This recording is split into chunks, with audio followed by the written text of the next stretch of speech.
Okay, Ramblings from Marge, take 4. Go. Living room. Living room, dining room, and one large bedroom with a wine cellar. There were already living things occupying the house, like mice and bed bugs. Mom would pour tea kettles of boiling water on the bed spring coils, and down behind the mop boards to kill bugs and destroy their eggs. The water froze every cold winter night in the kitchen because the source of heat was one heating stove in the parlor. One bedroom upstairs and the downstairs bedroom got a little heat.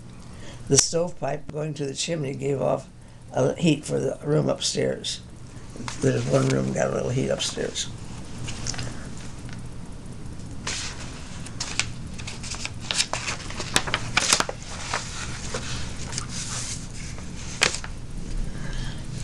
In the winter, in warm weather, you could use the pipe for the water, but they would freeze in winter. There was no bathtub in the Jacoby house or Father Smith's house.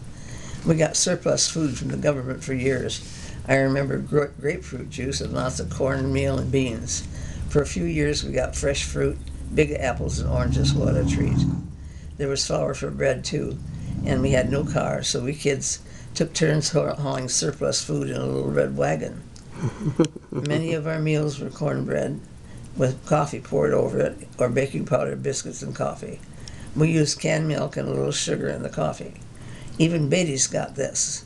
Back to Jacoby's house, Mom canned everything she could find to can. She had elegant ideas for a Depression-era person. She would make chow and a relish from our grapes, and she had made grape jam and grape preserves. Our apple grove at old Jacoby's house on East 17th Street, she had apples ripening at all different times of the season. They were there when we moved in. There were earliest and yellow ones and delicious ones and winter apples, greenies, harvest apples, and so forth. There were plum trees and berry bushes, and many of bushels of apples were traded with neighbors each year for milk, eggs, meat, chicken, or whatever they grew that we didn't. After moving to town from the farm, there was never a cash flow. My dad had to promise Grant Nelson, a grocer, that his whole paycheck would be taken to him if we would be allowed to charge groceries. If we ever got near to a reasonable balance due, he would sometimes give my dad $5 back for family use. Hold the paper down, please. There you go. All those years with no money. Clothes were from Aunt Kate in Chicago, who sent 3 or 4 huge boxes each year. Pause.